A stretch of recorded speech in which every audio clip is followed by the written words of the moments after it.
have to say, right off the gate, no, I didn't own that sex doll previously. The claims are now destroyed. Okay. Yeah, we had an intimacy coach, and that was all staged. My favorite.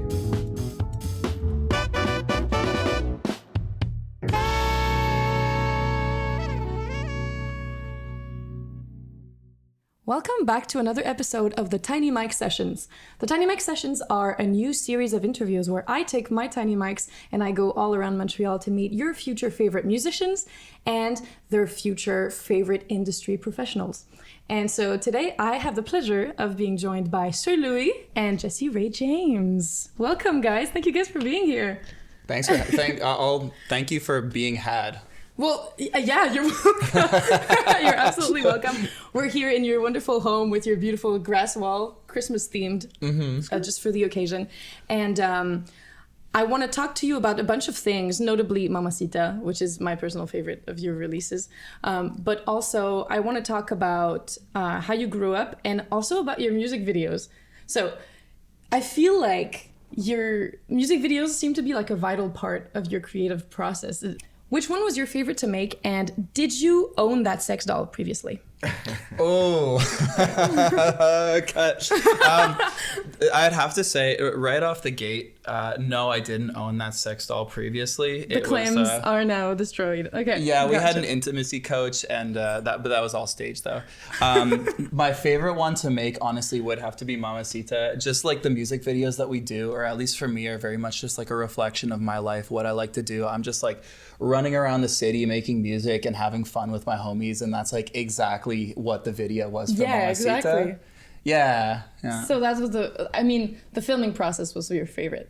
It was very cool. Okay, yeah, cool. yeah. We pretty much just had like a celebration around the city. That's perfect. That's exactly what you want from a music video, I guess. Yeah. Definitely. What was the shooting day like for that? It was a big hangout. Like, sometimes you shoot a video and like things kind of go wrong, or maybe you don't vibe exactly with, the director or whoever, but like shout out the Lucky Goat people, and it was just the homies like hanging out all day. Yeah. And I found that it really got reflected on camera. Yes. You could see it looked easy. having fun. Yeah. Yeah. I love all those like, little park stunts you did in the park. Yeah. It was a workout. We were all sweating by the end. Really? You should have seen the camera rig, 3 people pushing it down. I can imagine. Yeah, the like kind of I don't know what that's called. Yeah, the seesaw. There you go. I'm so old. I forgot what a seesaw was. Yeah, I was also going to ask because the video for Dynamite was done by Mauli, who we've had on the show before, which is really cool. How did you do the explosions? Because I don't think that was CGI completely, or was it? That was not CGI. There was no Those CGI were real in that. explosives. Yeah. Okay, so that's the don't do this at home is because of that? Definitely. Okay. Yeah, I'm not trying to get anybody killed this early in my life. Right. No, we don't endorse murder. We don't. Yeah. Okay, so how did you do it? Yeah, so for the song Dynamite, I just had this track and I was like, okay, well, for the video, I feel like the only concept that makes sense is just going out into the woods and blowing a bunch of stuff up. I just want to like blow up a car and then the rest will happen from that. And I was thinking, how do I do that without getting arrested? And I met these awesome people called the Blood Brothers, which like do that for a living. They've worked with like À la Claire Ensemble, and they've done these like huge explosions. And I was like, yes, okay, this. And we were just like balling on a budget, and we just went out to the woods in the middle of the fall and just like blew a bunch of stuff up. Actually, the biggest explosion was there's a scene where we're blowing up fruit where I'm trying to impress the blow up doll, and it's just not working until we get to the pumpkin, and we used like genuine like C4. Can't remember what it's called. It's like tetrahydrin or something like that, and it blew up and you could like feel it. Like I went into like mini shock. Are you serious? Yeah. You felt that in your core, that like out of body experience. You feel it rumble in your core, big sound. Everybody kind of like I thought the end of the times were nigh. Oh my God. Okay. Well, clearly you didn't die. You made it out alive. Didn't die. Yeah. Did the doll survive? The doll survived. Okay. Yeah. Thank God. Yeah, no dolls were harmed. Was she impressed by that explosion? No, not even. And what a lot of people don't know. These dolls, man. What got her is a little Easter egg is the last 30 seconds of the video is a scene by scene imitation of the Rick Rolls dance. Sick. Are you Like serious? you've been Rick rolled, like, or sorry, Rick Astley, like never gonna give you up. Yeah, and lo and behold, it wasn't the explosions, but that was really what That's what went got on. her. Awkward second date, but that got me in the door. Very good. Very good. I'm glad you succeeded. Thank you. When you said in your bio that you were born in Mexico. But no, I grew up in Mexico. You grew up in Mexico, but you have a Brazilian father. Yes, exactly. So if I was a fly on the wall during your childhood, what would be playing in your house then? Oh, that's a really good question. Like, what's the quintessential Jessie Ray James childhood audio? It would have to be a mix between something Brazilian like Javan, Rupa Nova, like all these bossa nova songs that kind of just like make you want to dance and vibe. And then it would also be like Earth, Wind and Fire. It'd be Stevie Wonder. It'd be Michael Jackson. So that's where the party vibes come from. 100%. Oh, okay, 100%. okay. Yeah. That's yeah. wonderful. Yeah. You also do I call you Louie? What do I call you? Call me Louie. That's Sir. Cool. Yeah. Sir? Sir Louie, God damn. AKA Ronzel Picasso, aka the Great Dane, aka that nigga you came to see. There's many aliases. Sounds good. Well, you hail from Winnipeg, right? Winnipeg, Manitoba. You better believe it. And do you still feel attached to the Winnipeg scene? Is that something that still resonates with you? How do you relate to Winnipeg in terms of the music? That's a great question. Winnipeg definitely shaped who I am as an artist and like what I value. Every time I go back, I try and do something. I try and be involved in some way.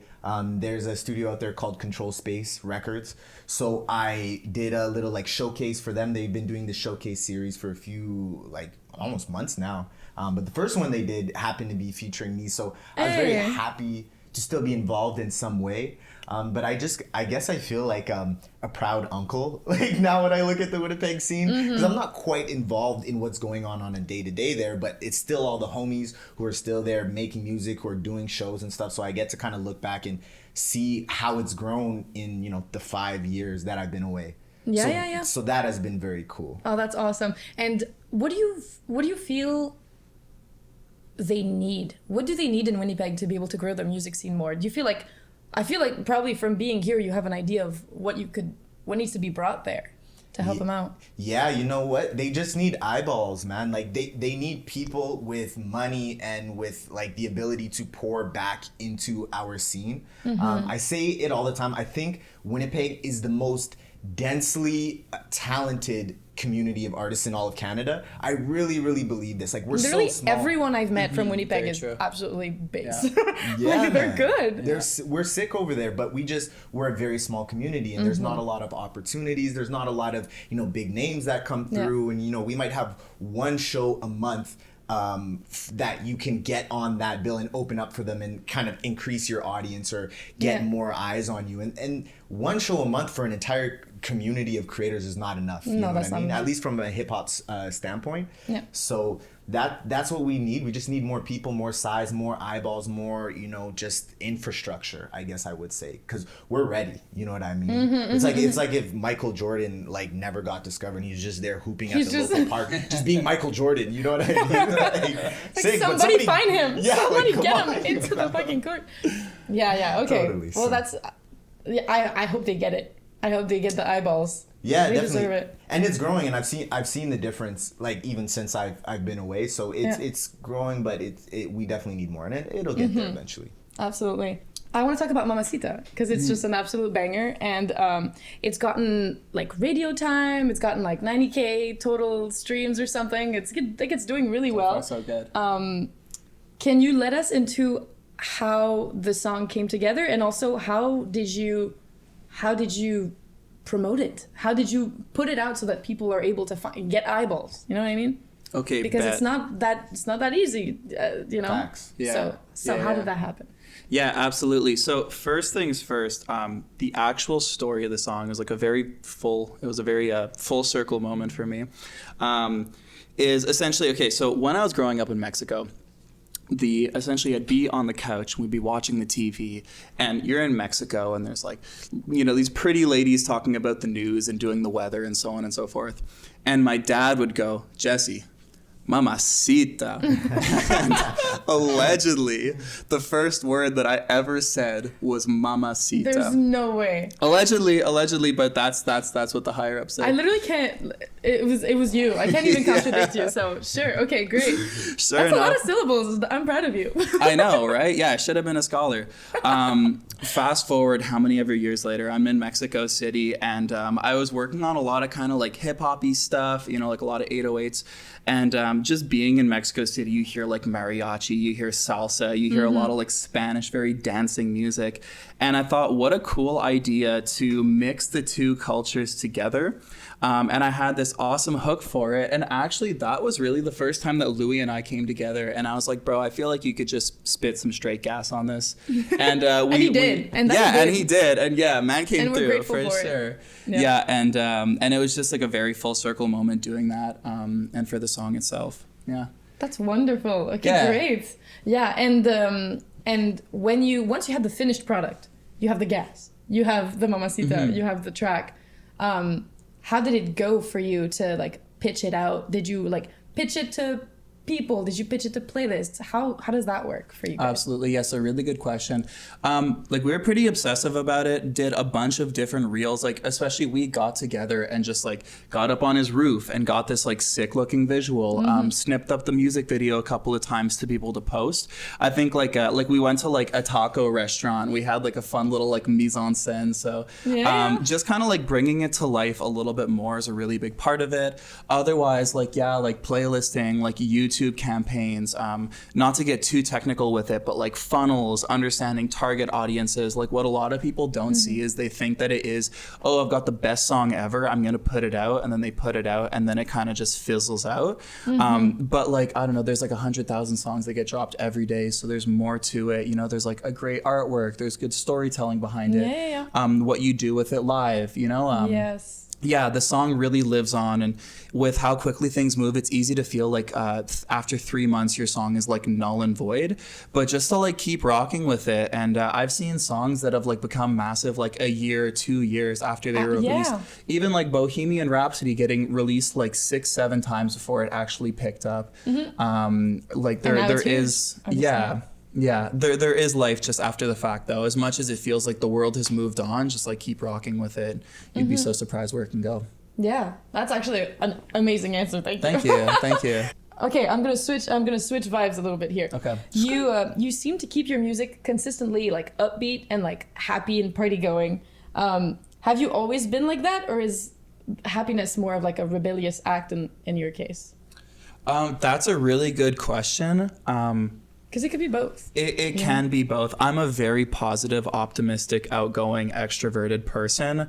A lot of people have called me a golden retriever personified. And as much as I'd love to argue with that statement, I feel like I just can't. Nah, I don't think you can. I do have one like deep R&B toxic love song somewhere in my catalog way far back that is very sad. God. And I did a photo. Is it 4 a.m.? Ding ding ding ding ding. Hey. Wow. Okay. I see you. Yeah. Dude, the cover is red. It doesn't lie. Like I listened to it, but you basically wouldn't even have to. It's called 4 a.m. and the cover's red.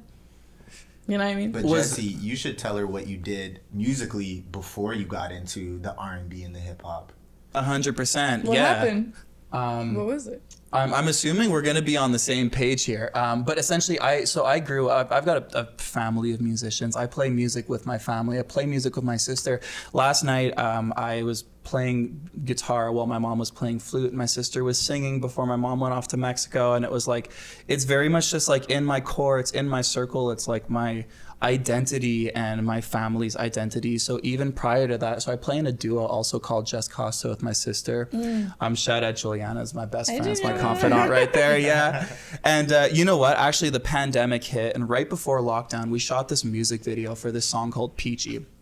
And I was like, can I swear on this? Yes. I was like, what the fuck? We're going to drop a song called Peachy when like the world just locked down and everybody's sad. Like, and I was like, you know what? We're going to drop a song called Peachy and an EP called Peachy despite the state of the world, because there's always going to be some headline that's going to tell you that the world's on fire, and you can't save the world, but you can make a little corner of it pretty nice. And that's what I really wanted to do with my music. That was my first really big artistic statement. And that's just very much what I'm about. So as much as you get, you know, the slow, sad songs every once in a while with a little dark red bathtub photo shoot, you know, for the most part, it's lighthearted, it's fun, it's feisty, it's a fiesta. So yeah, we're conserving whatever's left of happiness here. 100%, whatever's left, you know, like, and pouring some water on it and hopefully letting it grow a little bit, you know? Yeah. You gotta yeah, be Lou's that way big about that in for this sure, world. bro. Yeah. Yeah. Do you feel the same way? Yeah, definitely. I mean, it's no secret that the world is like kind of crazy right now, and there's a lot of like darkness to it, but there is a lot of light, and like a natural part of life is balance, right? So somebody's gotta be on the other side of those things.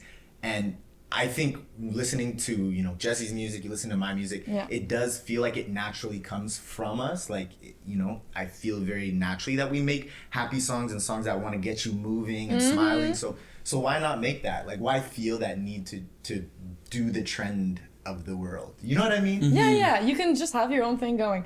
I actually, I have, people don't know this, but you actually have online beef with Hank Williams. Hank Williams. You don't remember this, but I'm sure he does from the grave. Hank, if I see you.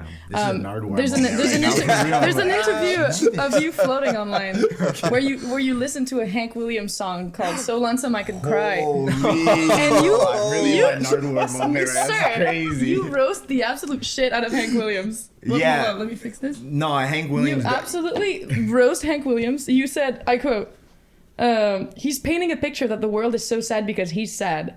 Just because you're having a long, lonely night doesn't mean the mood is sad too. Come on. That's now. bars, low-key. Come on. The moon is happy. Stop trying to drag down the moon, brother. Let the moon be. So you still feel like this, right? Yeah, I definitely, and I feel like there's a lot of people out there who are Hank Williams, modern day Hank Williams, you know what I mean? And it's like, hey, look, when I'm sad, I want to feel sad. That is true. Let me be here pouting about like whatever. But like, it doesn't mean I gotta drag down everybody else. You know what I mean? I feel that. Question. You're freezing. Question. Yes.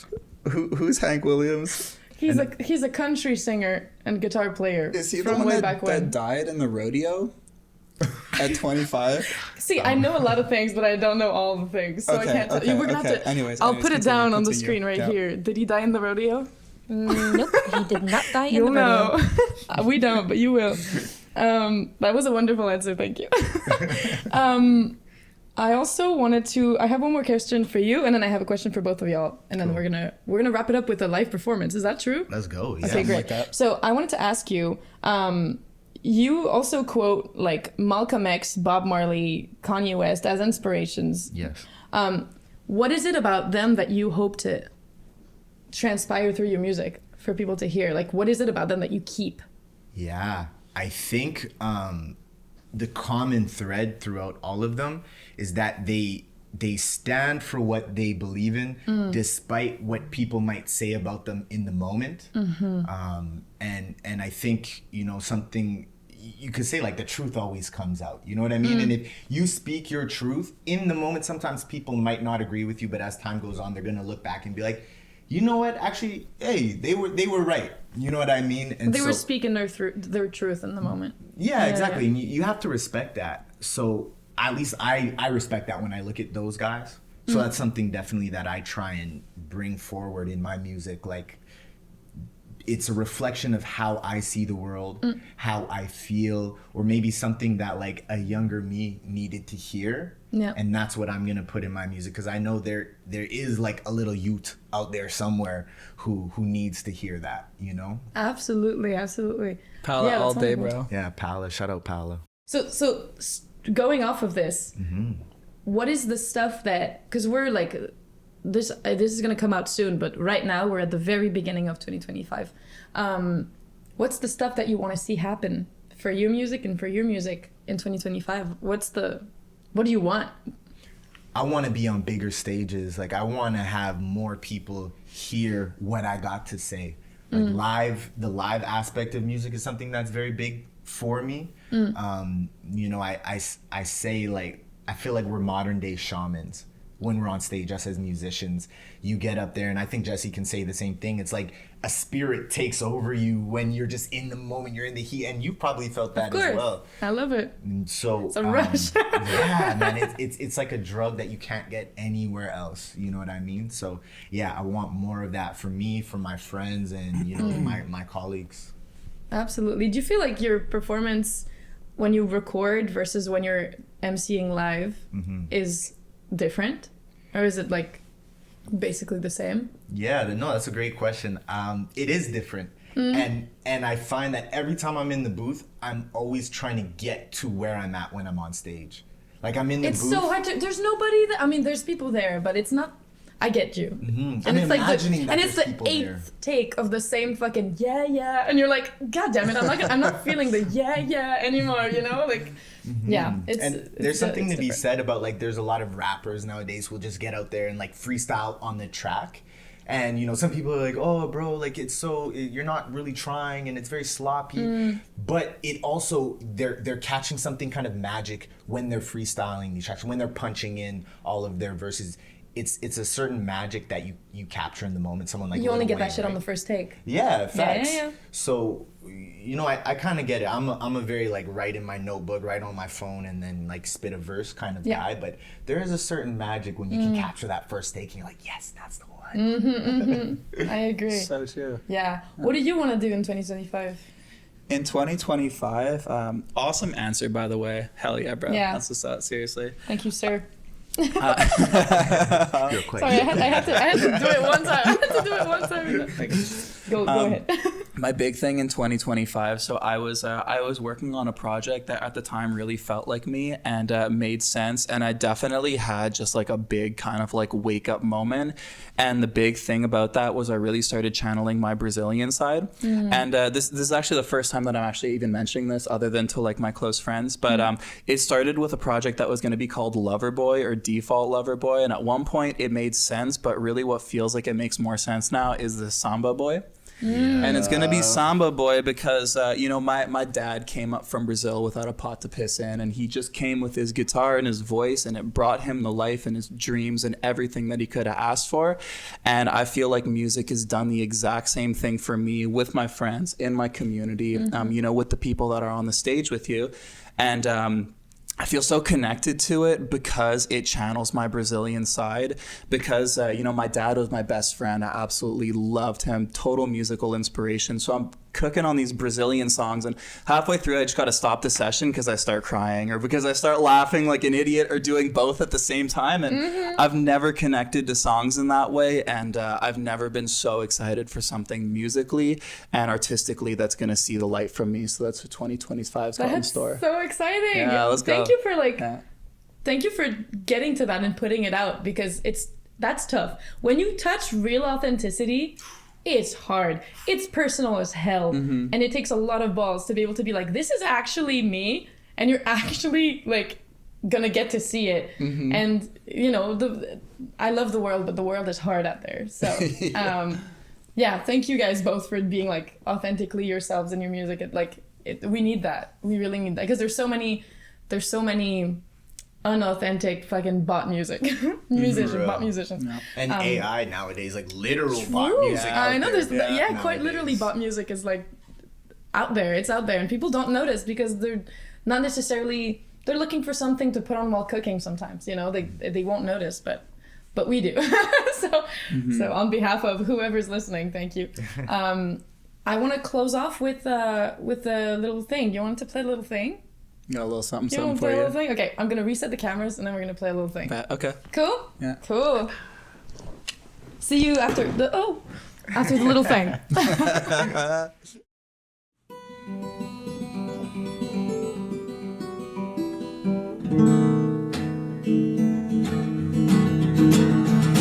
Dime, mamacita, quédate, no tenga prisa.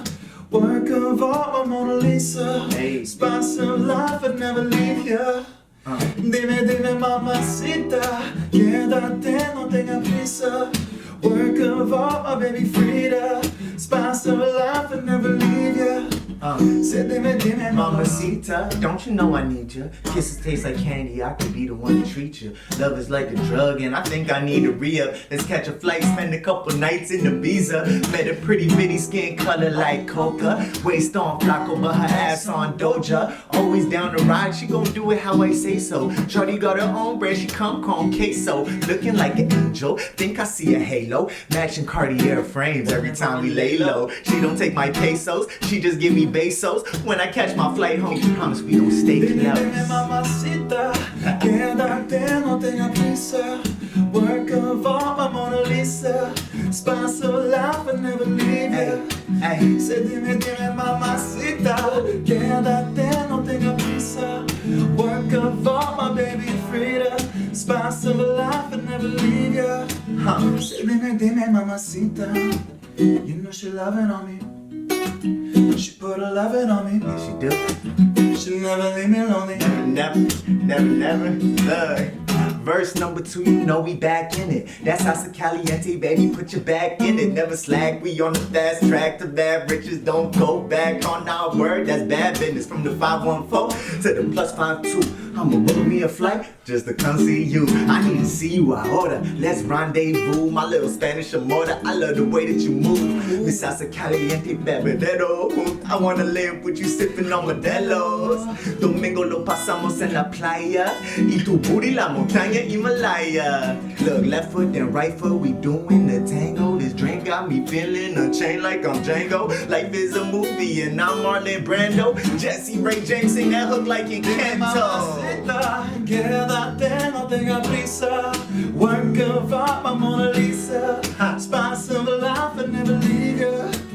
Say dime, mamacita. Quédate, no tenga prisa. Work of art, my baby Frida. Spice of life, I never leave ya. Say dime, mamacita. You know she loving on me. She'll never leave me lonely. Never. Hey. Hey, you! Fuck yeah. Never. Yes, sir. We're back from the live performance and I'm feeling wonderful. Thank you guys so much for doing that. Honestly, it like rocked my world. You made my day. That was like perfect. So go listen to Mamacita because it's a great song and it's also like gonna take you out of your winter blues. I think we're all kind of feeling that right now. But you have something else you want to talk to us about before we leave, right? Louie, I think we got a little announcement. Coming this February 13th, the day before Valentine's Day. Take you and your sweetheart and also your third wheel to the thruple party. Especially your third wheel. Is it actually called the throuple party? There's no way. Oh yeah. So we're gonna be hosting a little show here in Montreal at Casa del Popolo. Myself, Jesse, and our homie Twy. We got a little show. February 13th. Come on down, have some fun, listen to some great music, and enjoy some great company. You never know who you might meet at the thruple show.